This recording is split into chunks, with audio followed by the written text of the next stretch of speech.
Hello everyone. In this lesson, we will see a template of how to approach a machine learning system design problem. So let's begin.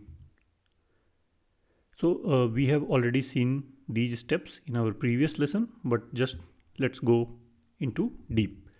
So first step is to set up the problem. That is, you clarify the problem with the interviewer, because the interviewer will give a very vague problem statement.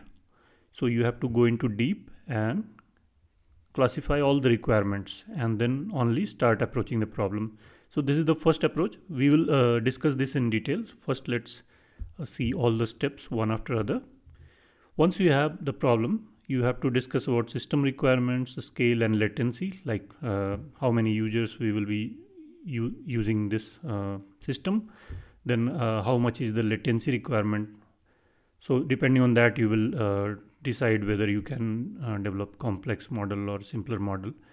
Once you have these system requirements, you can define performance metrics.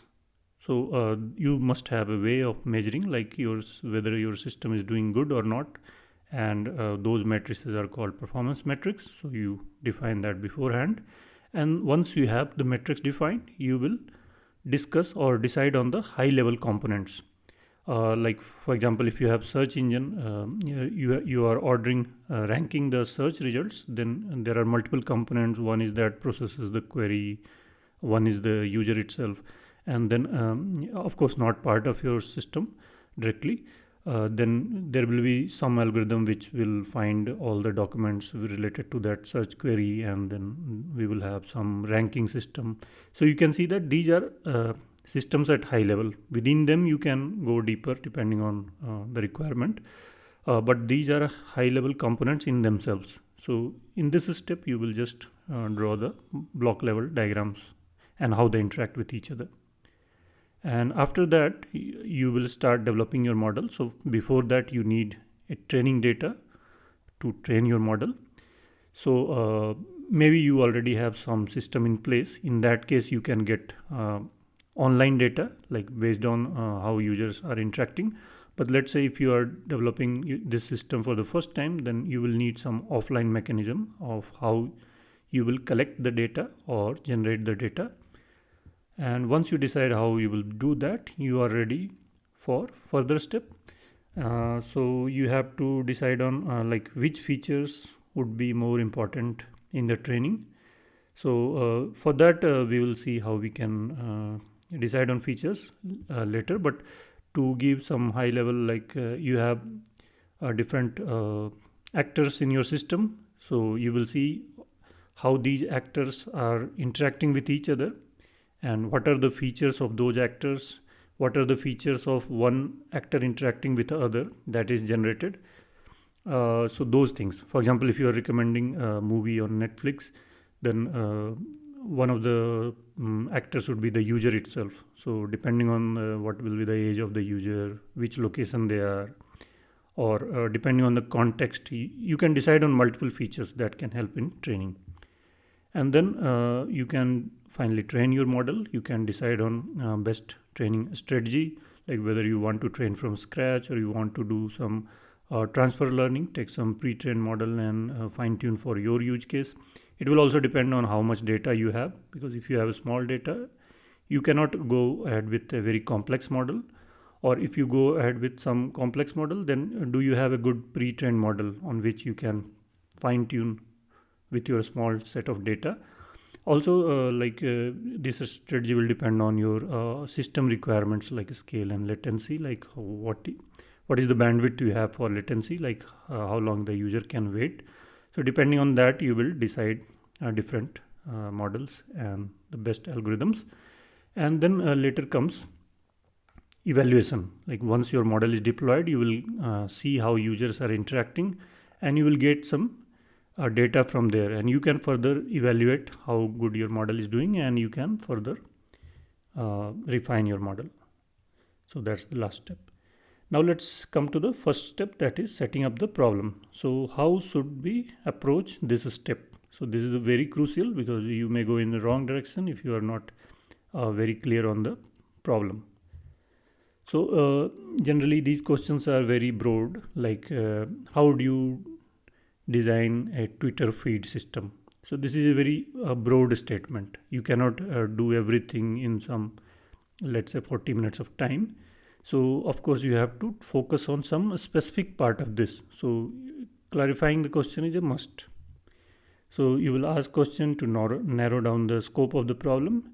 And for example, if it's saying that how do you design a system to rank the search results, then search can be in multiple places. For example, a generic search engine like Google, Google search or Bing search, there you have, I mean, too many documents to search for. It's a generic search as compared to some local site. Let's say you are doing some shopping on Amazon.com, and you know that whatever I search, it should be searched from Amazon only and not outside the catalog. So you have to clarify like what kind of search you are targeting, what will be the query types. Similarly, if it's like, let's say, design Twitter feed, then you will clarify like what is the current way of displaying the Twitter's tweets, and what are the improvement goals that you should target. After that, you should arrive on a objective problem statement. For example, let's say after some discussion we arrived that we have to design an ML system to optimize tweet feed relevance by predicting and ranking tweet engagement. So this kind of statement you must arrive. So this was the first step, and next you have to discuss scale and latency requirements. So performance and capacity considerations, these are very vital, and these will directly impact the architecture or the models that you will decide later. So for example, in latency you can clarify whether for the search engine, let's say, what is the requirement, whether I need to show the results in 100 milliseconds or 500 milliseconds. Depending on that, it may vary. Similarly, for Twitter feed, whether it's 300 milliseconds, 400 milliseconds, or something else, whether it is 5 seconds. Your approach will depend on the latency requirements. Similarly, on a scale side, what will be the requests per second that I will be getting, some rough estimate. So 100 requests per second versus million requests per second. So approach will vary, like how quickly you can serve those requests and how much your system can take the load.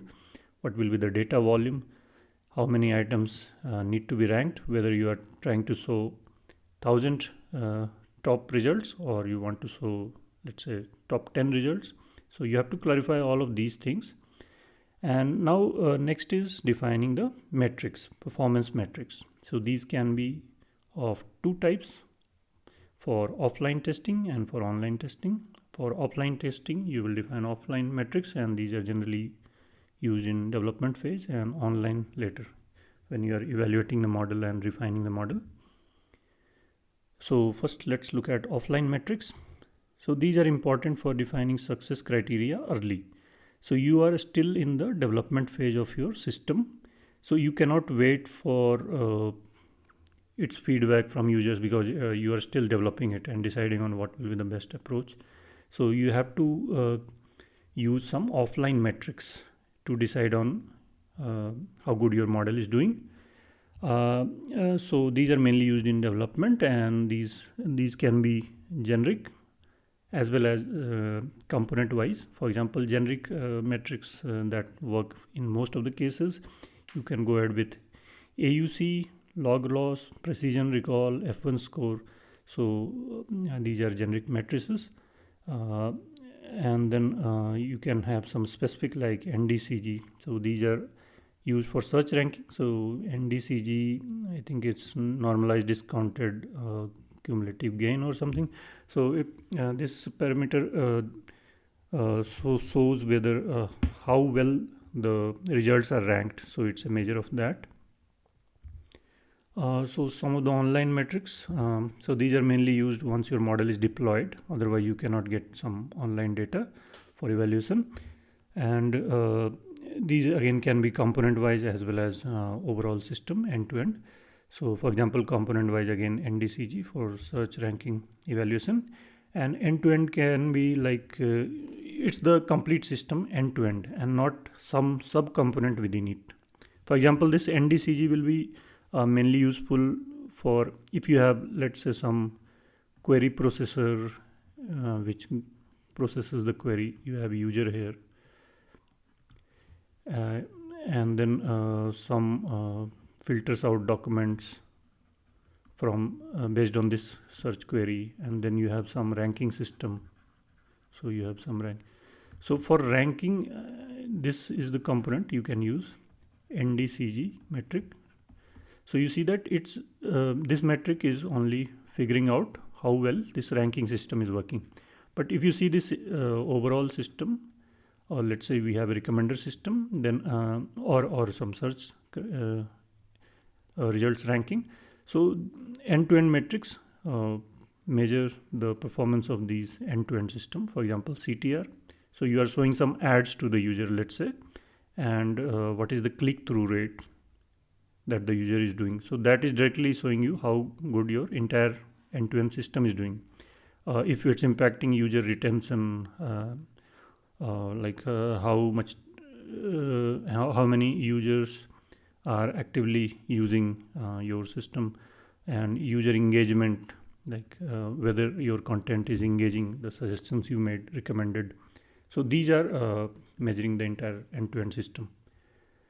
Now let's see, once you have the metrics, you have to figure out the high-level components. So you have to design system components and how data flows across these components. So for example, we have query rewriting. So we are talking about search engine. So a user types some query, then those queries are rewritten by a query rewriting system, and then query understanding is done. So there will be a system which understands, interprets that query, extract the semantic information from that, and then based on that information selects. There is another document selection component which will select the relevant documents to that query. Then finally we will have a ranking system which will finally display the results. So these are the broad components. And one thing is that while deciding the architecture, scale requirements are directly impacting the architecture. For example, if you have lots of requests coming, say in the millions of requests, then if you have a complex, let's say some deep neural network based system, then of course these are more complex and these will take more time. So requests are coming in. So these may take some good amount of time to process one request or batches of requests. So if you have some requirements, then what we generally do is that this is called funnel approach, because it's in this shape, funnel shaped. So you should have a very simple model in some initial layer, initial stage, which let's say we have, let's say 10 million requests per second. So it will quickly filter out, or let's say you have 10 million documents that are searched. So this small model, simple model, maybe one layer of neural network or some simple regression based model or something, simple classifier, it can filter out, let's say 80% of it, and pass on this, let's say 2 million documents to the next. Now you have much less number of documents to process. So you can increase the complexity of your model slightly. Maybe this will have, let's say 3 layers or slightly more complex. And it can quickly figure out top 100 from this. And now you have 100 documents. And now you can have a really sophisticated and complex model here in the last stage, which takes out 10 results from it, and then you can show that 10 results to the user. So you see that how we are reducing this 10 million to 10. But if you have a very complex model here, then processing all these 10 million documents, that would take lots of time and you may not be able to meet your scale and latency requirements. So that's why it's called funnel approach. So let's see the flow for search thing. So there is a user, then it writes a query. So query, so the data flow is query here. It goes to query refinement and understanding module. So it understands and refines the query and then passes on this refined query. So refined query to document selection module. Now it will access all the documents in the system, whichever it can access. And from that it will pick whatever are the relevant documents. So these will be filtered documents, selected documents to ranking system to rank these documents and show it to the user.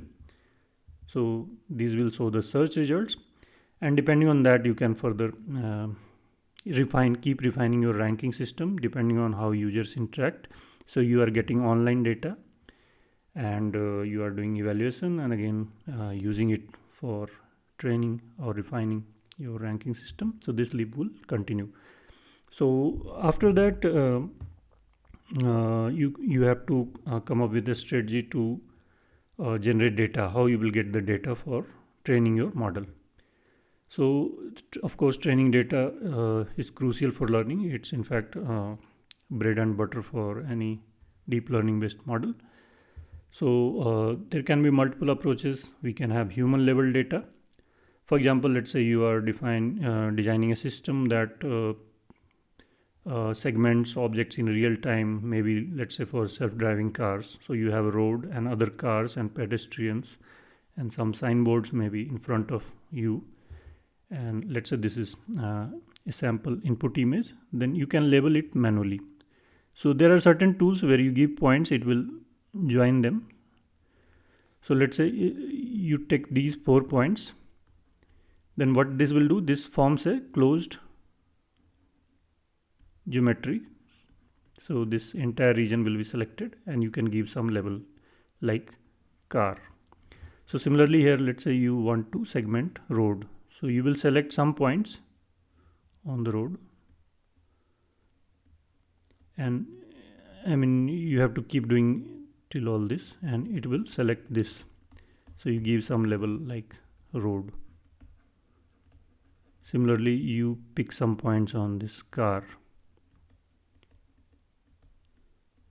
and this let's say is selected again. This is another label, car. So, and let's say you're not interested in sky or something, you are interested mainly in road and cars and maybe pedestrians or some obstruction. So this kind of labeling can be done using human level. You can hire you can crowdsource this task to people and they can label it.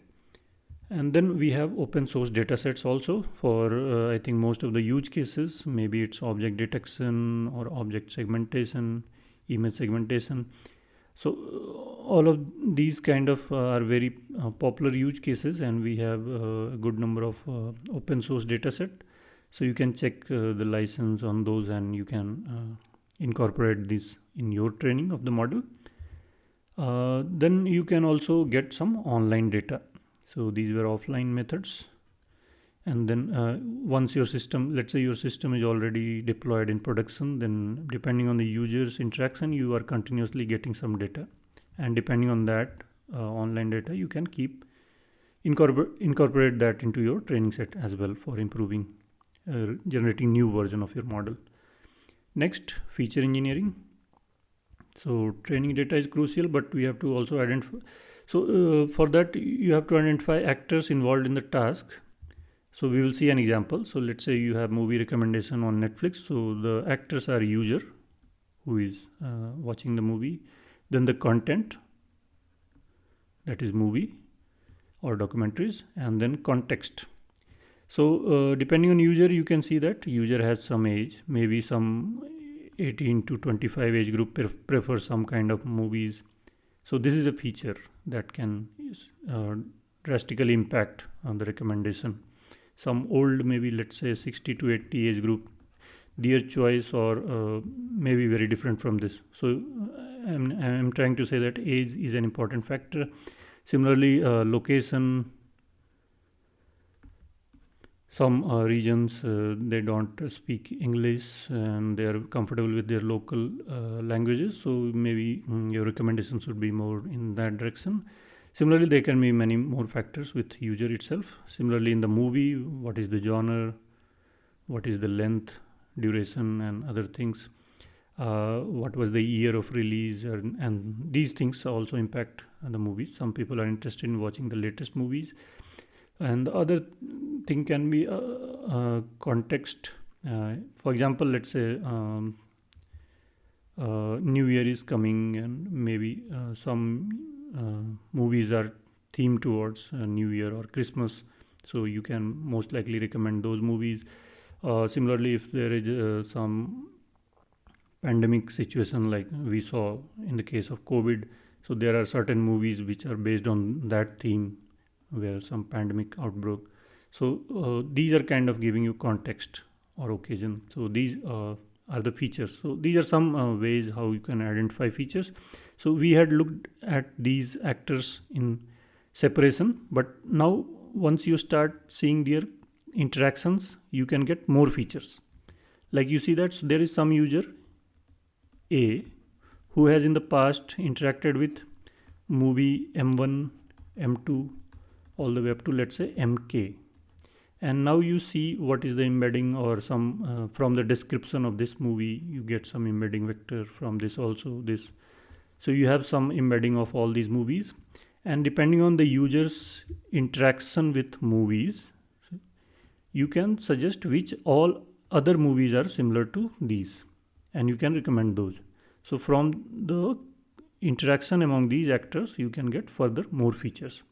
So this kind of approach is called feature engineering, and so you can create features based on actor attributes and relationships. And then finally you come to model training and evaluation and further improvement or refinement of your model. So we have to select models based on your requirements. For example, as we already discussed, the performance and scale, latency, and other requirements, these will directly impact how complex your model can be. Also, availability of data, and these things will impact what should be the architecture of your model, and the training strategy also, whether you are training from scratch or you will take some pre-trained model and fine-tune it. Then we have to try different hyperparameters. So like learning rate and other things. These are specific to training part, and then you can consider transfer learning as we already discussed. And then while training, you have to divide data into training and validation sets.